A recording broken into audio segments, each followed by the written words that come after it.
Hello guys, तो ये video मैं उन लोगों के लिए बना रहा हूँ जिनका अपकमिंग बाइक ट्रिप में air travel plus bike travel होने वाला है। और जो मैंने किया था मेरे पुणे टू लुधियाना ट्रिप में, जब मैं पुणे से लुधियाना बाइक पे गया था और लुधियाना से आते वक्त मुझे एयर ट्रैवल करना पड़ा था। तो उसके लिए मैंने कैसे पैकिंग की थी, क्या क्या दिक्कत आई थी, ये मैं इस वीडियो में बताऊँगा। तो शुरू करते हैं। तो मैंने मेरे लगेज को और जो मैं सामान में मैं कैरी कराता हूँ उसको 3 पार्ट्स में बांटा है। मैं आपको बताता हूँ क्या क्या है। तो ये जो आप देख रहे हैं, helmet, jacket, pants and shoes, ये तो मैं पहन के चल रहा था। ये बैग्स है जिनको मैंने कैरी किया था। मैं हर बैग का कंटेंट्स आपको समझाता हूँ। और ये जो बैग दिख रही है ये मेरा बेसिकली कैमरा इक्विपमेंट था, मेरे tripod, batteries, GoPros, phone, battery bank etcetera. तो चलिए एक एक को हम समझते हैं। Helmet, gloves, jacket, hydration backpack, riding pant and riding shoes, ये मेरे पे थे जब मैं राइड कर रहा था। आते वक्त इसको मैंने कैसे पैक किया, तो इसके लिए मैंने एक चीज़ की। मैंने मेरे जैकेट और पैंट से पूरा आर्मर जो है वो निकाल दिया।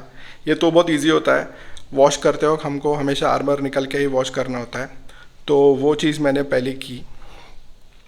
अभी ये जो सब सामान है इसको हम थोड़ा सा साइड में रखेंगे और आगे बढ़ते हैं। मैं इस पर वापस आऊँगा कि इसको मैंने फ़्लाइट में आते वक्त इसको मैंने कैसे कैरी किया था, तो उस पर मैं आऊँगा थोड़ी देर में। हम शुरू करते हैं लगेज के ऊपर, जिसमें मेरे कपड़े, बाइक के कुछ टूल्स।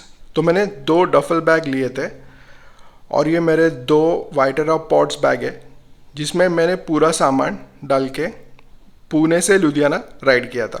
तो ये बैग तो आपको पता है मोटरसाइकिल पे लगेज कैरी करने के लिए यूज़ होते हैं।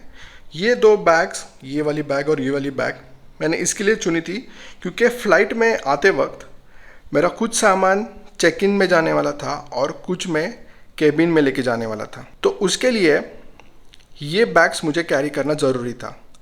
तो अगर ये दोनों बैग्स आप देखोगे तो इनको मैं दोनों को फोल्ड करके मैं इस वाली बैग में दोनों को समा दिया था, यहाँ से जाते वक्त बाइक पे। और आते वक्त ये दोनों बैग को मैंने रोल करके इस बैग में डाला था और इस बैग को मैंने चेक इन लगेज में डाला था। चेक इन लगेज यानी वो लगेज जो मुझे छोड़ना होता है और जो प्लेन के लगेज कंपार्टमेंट में जाता है, जिसको मैं कैरी नहीं करता हूँ। ये मेरा 3 और बैग्स है। ये तीनों बैग्स इस बैग के अंदर गए थे। इस पे मैंने कपड़े, बाइक के टूल्स वगैरह रख के मैंने इस बैग में डाल दिए थे। इस बैग में मैंने मेरे रेनकोट और रेन कवर शूज़ रखे थे। तो मैं आपको इसमें फ़ोटो ऐड कर दूंगा जैसे मैंने बाइक पे इनको माउंट किया था। तो इस वजह से ये पूरा जो सेटअप है ये सॉफ्ट लगेज कहलाता है, जहाँ पे भी आप इसको रोल कर सकते हो और डाल सकते हो एक बैग के अंदर। ये दोनों बैग्स वाटर प्रूफ है। ये मेरे टैंक बैग है जिसमें मेरे पूरे गोप्रोस के batteries, tripod, phone mount, mobile charger, battery bank वगैरह सब रख दिया था। अभी इन सबको मैंने कैसे पैक किया बाइक से जाते वक्त वो मैं आपको समझाता हूँ। ये सब चीज़ें मैं खुद मेरे बॉडी पे कैरी कर रहा था। ये पूरा सामान इस बैग के अंदर था। इस बैग के अंदर मेरे रेनकोट और रेन कवर शूज़ थे और ये टैंक बैग ऑब्वियसली टैंक पे था। अभी ये सब पूरा सामान मैं फ़्लाइट में वापस कैसे लेके आया और मुझे क्या क्या दिक्कत आई वो मैं आपको बताऊंगा। अभी फ़्लाइट के लिए पैकिंग करते वक्त मैंने वापस मेरे लगेज को 3 हिस्सों में बांटा। पहला जो है मेरी राइडिंग पैंट और राइडिंग शूज़, इनको हम साइड में रखते हैं। दूसरा है ये सब चीज़ें, मेरी हाइड्रेशन बैकपैक, मेरा जैकेट के और पैंट के गार्ड्स, लगेज बैग्स, मेरे कपड़े, ये सब मैंने ये वाली जो डफल बैग है उसमें मैंने फ़िट किए। मैंने इसको बहुत बार ट्रायल एंड एरर से मैंने एक फार्मूला फिक्स किया। राइड शुरू करने के पहले मैंने 2-3 बार ट्रायल एंड एरर से कैसे सामान फिट होगा ये ट्राई किया।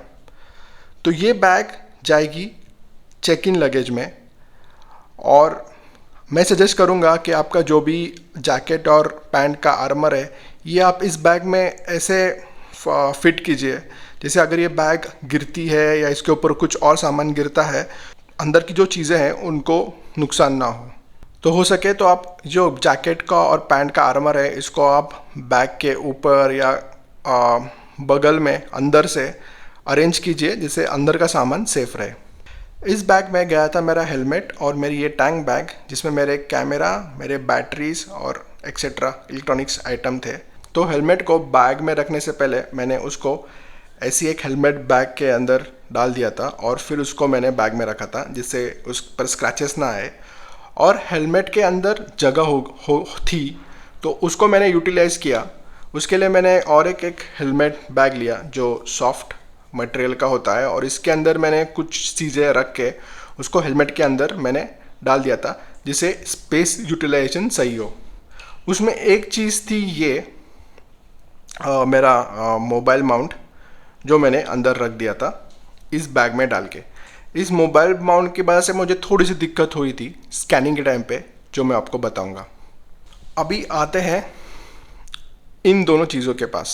तो अब आपकी राइडिंग पैंट, राइडिंग शू पहन के भी आप एयरपोर्ट जा सकते हो। हाँ, ये बेस्ट वाला एयरपोर्ट लुक नहीं होगा, लेकिन स्पेस मैनेजमेंट में और लगेज मैनेजमेंट में बहुत मदद होगी। ये आइडिया मुझे दी थी मेरे दोस्त फानिकर ने, और मेरे लिए तो बहुत सही काम कर गई। तो जैसे मैंने आपको बताया, आप एयरपोर्ट पे आपकी राइडिंग पैंट और राइडिंग शूज़ को पहन के ही जा सकते हैं, जिससे आपको उनको अलग बैग में कैरी करने की ज़रूरत नहीं पड़ेगी और आपका लगेज छोटा हो जाएगा। सिर्फ मुझे इसमें एक दिक्कत हुई, अपनी जो राइडिंग पैंट होती है उसमें काफ़ी सारे बटन्स, मेटल वाले बटन्स, फिर जिप्स होती है, यहाँ पे भी होती है, यहाँ पे भी होती है।